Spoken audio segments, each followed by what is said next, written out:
I promised you an update. It's been a while. Fuck.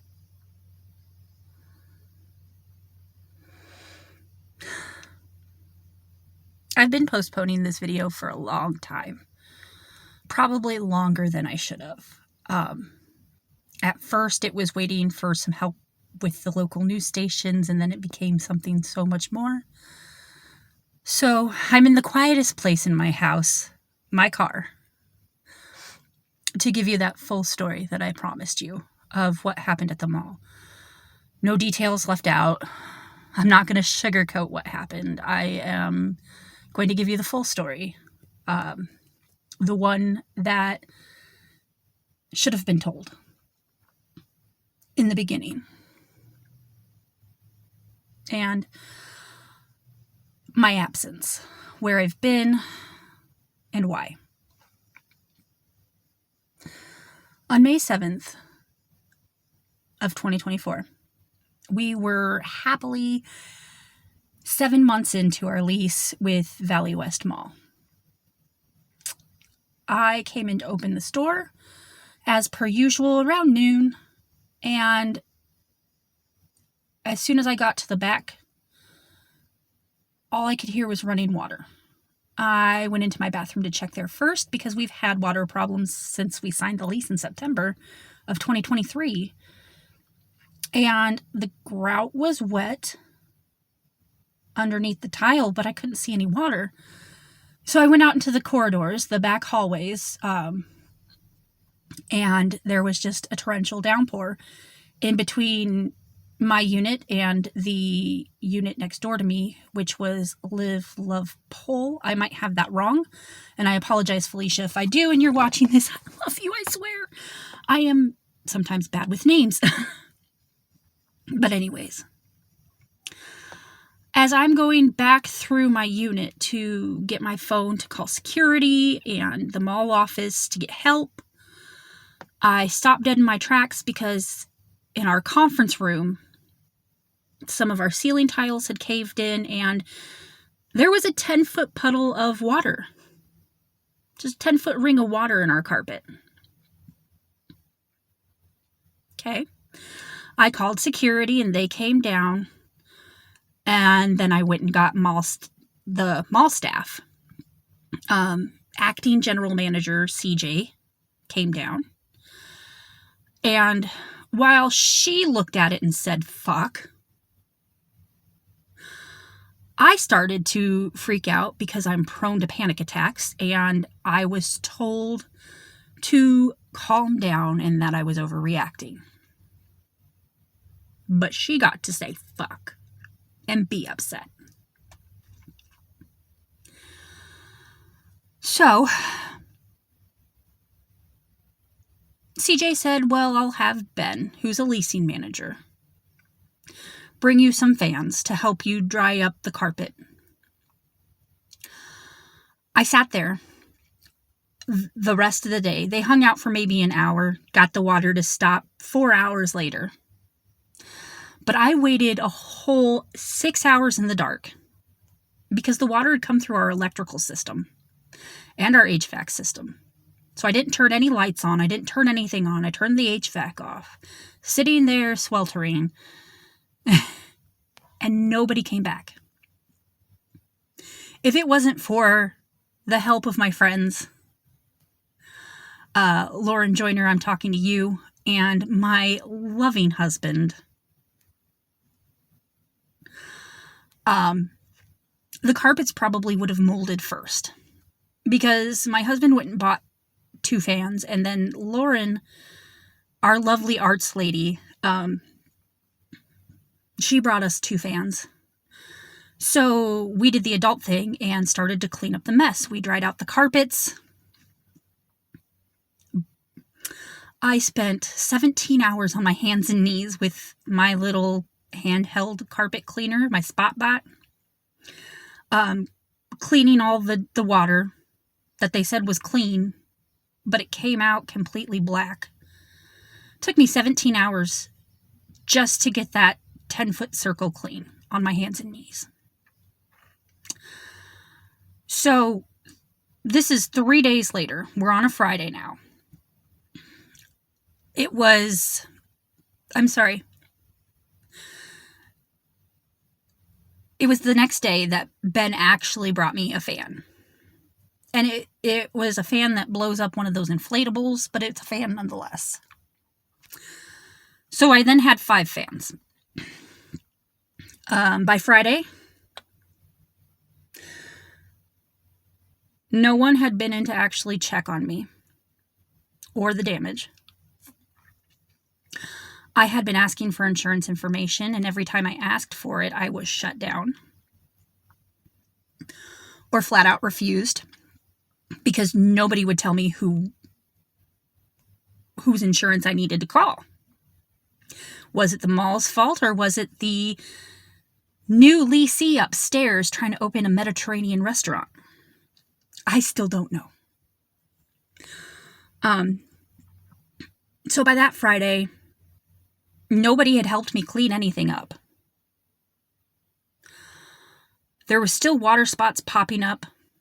The fiberglass of the broken tiles, we had a double drop ceiling in that unit. And so the broken tiles just sat up there and rained dried fiberglass on me, and I got a rash. So I got sick of waiting and filed a claim with my insurance company. I figured they could help me, right? That's what they're there for. It wasn't my responsibility, no, but they could get the process started. Maybe poke the insurance company of the mall, or get the mall to give me the insurance information of the responsible party.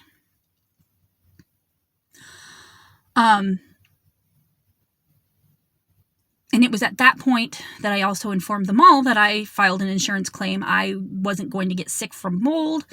I had already had a rash from the raining fiberglass, and at that point hadn't been able to open up in 3 days.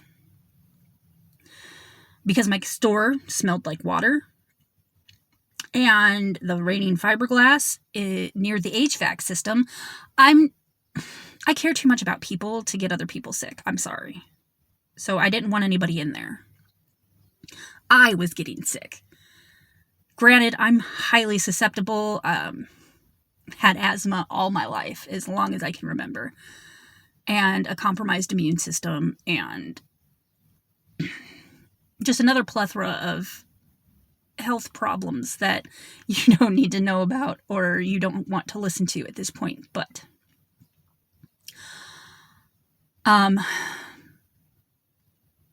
I went all weekend at that point without hearing from anybody. The cleaning people, I told them there was chaos in my store, but I didn't tell them exactly what had happened. But they kind of had an idea because the mall staff sent them next door to the pole dancing place to clean up their unit. But the mall staff had failed to tell them there was any damage in my unit and that I needed help. And when I talked to the manager of the cleaning company, he apologized profusely and said if I would have known, I would have helped you. So by Monday, I had a request from the acting mall manager, CJ, and 2 of Spinoso, who's the management company of the mall, 2 of their corporate ladies, Kim and Courtney, on a Zoom call. And that was just an hour of them trying to bully me into dropping my insurance claim, them pretending that they were going to help me.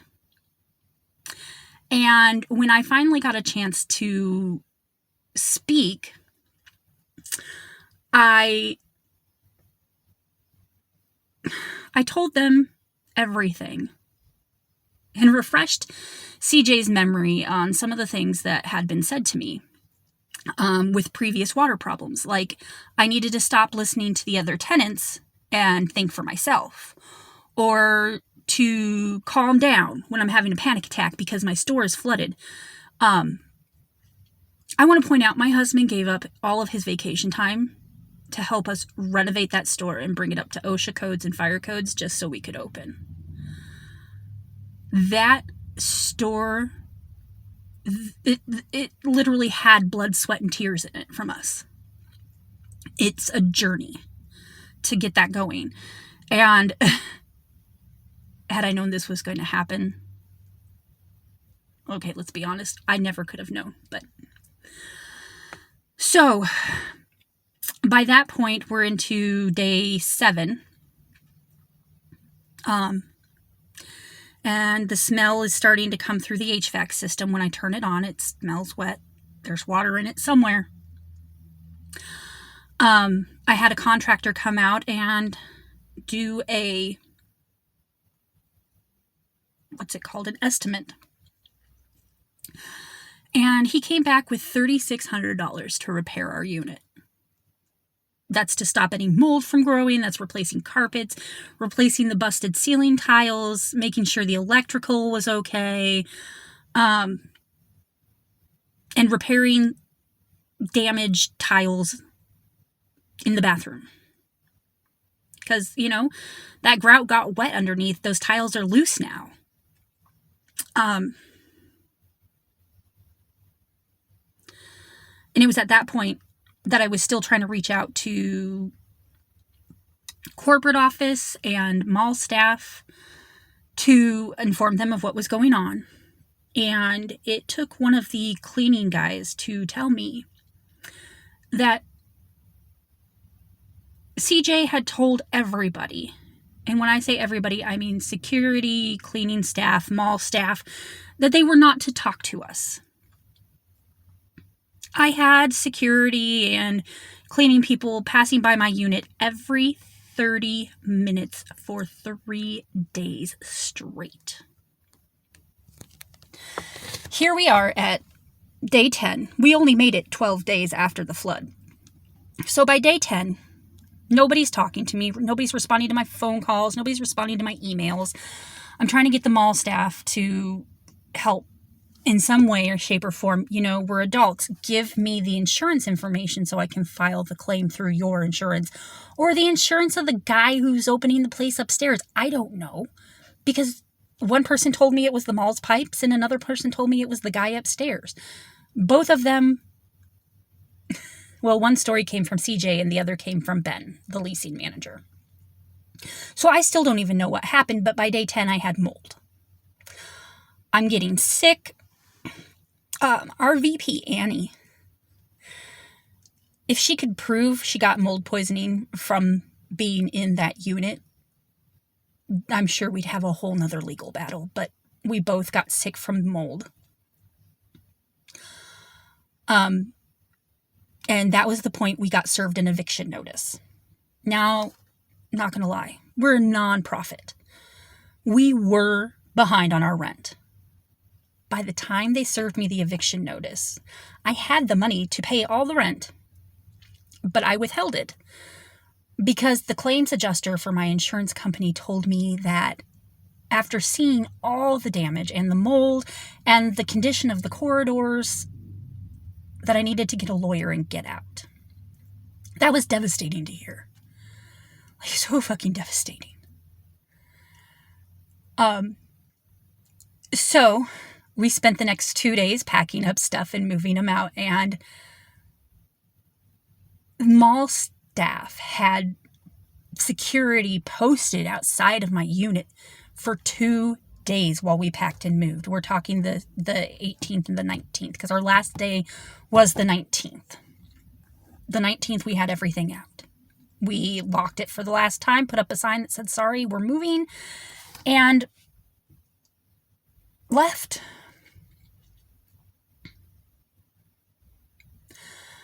It took me 3 days and almost 400 book pages to make that register. Devastated. I had to leave it behind. I couldn't take it. What we could take is currently sitting in storage, which is all of our stuff. There's no fixtures. I had to leave those behind because they were given to me and I couldn't take them. I don't have room. So by the 20th, I had found us a lawyer. Unfortunately, our legal advice and board member had to drop out because of personal health reasons. So we located another lawyer that was more than happy to work with us. And as soon as that got going and I thought everything was going to turn around, my world shattered.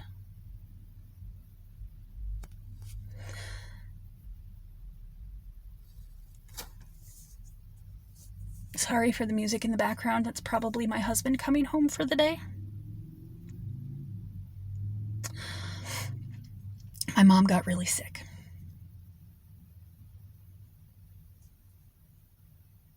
My mom was all I had left. My dad died 5 years ago, and I'd been taking care of her ever since. By the 23rd of June, she was gone.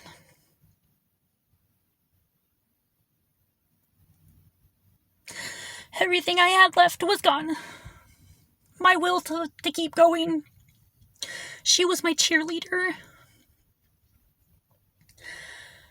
She is the reason I kept doing this for so long. And she was just gone.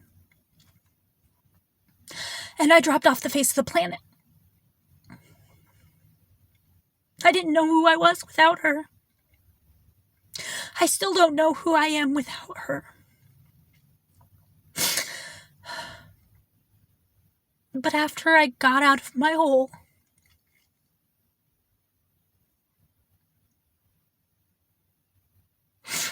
I'm still kind of in it.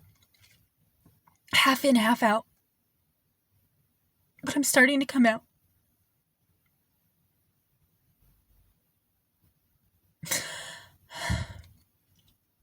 And I need to keep going.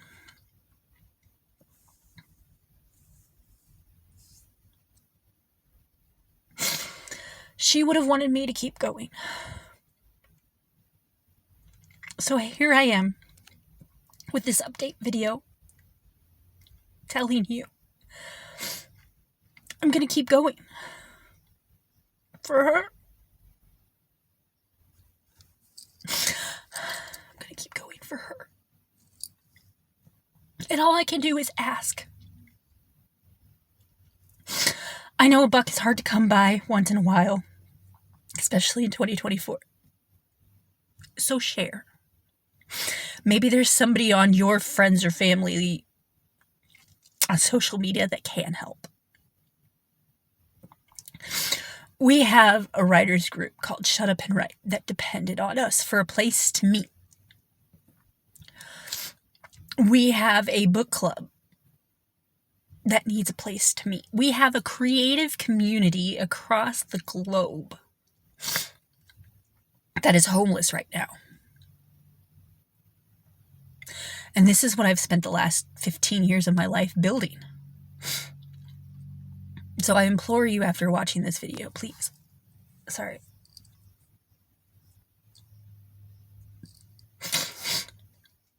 Please. If you can, donate. You don't want to get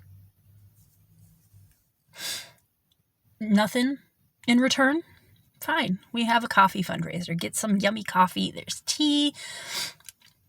There's snacks. Driven Coffee is a fabulous company, and they're just amazing to work with. So please, we get 40% of your sales. Give generously. Whether it's through the GoFundMe that you're seeing this on, or maybe you're seeing this on our Facebook page as an update. But yeah, help. You can't spare a dollar, share. Tell somebody about it. Organize your own fundraiser and contact me, and I will post about it and put the money up on the fundraiser myself as a cash donation. God, this is hard. Fuck me.